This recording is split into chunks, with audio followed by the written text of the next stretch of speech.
Early on the first day of the week, while it was still dark, Mary Magdalene went to the tomb and saw the stone had been removed from the entrance. She came running to Simon Peter and the other disciple, the one Jesus loved, and said, "They have taken the Lord out of the tomb, and we don't know where they have put him." So Peter and the other disciple started running for the tomb, but the other disciple outran Peter and reached the tomb first. He bent over and looked in at the strips of linen lying there, but did not go in. Then Simon Peter came along behind him and went straight into the tomb.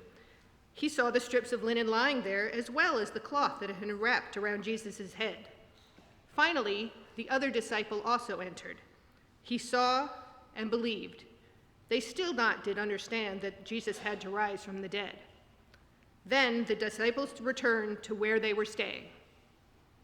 The Gospel of the Lord. Now Mary stood outside the tomb crying. As she wept, she bent over to look into the tomb and saw two angels in white, seated where Jesus' body had been, one at the head and the other at the foot. They asked her, "Woman, why are you crying?" "They have taken my Lord away," she said, "and I don't know where they have put him." She turned around and saw Jesus standing there, but she did not realize that it was him.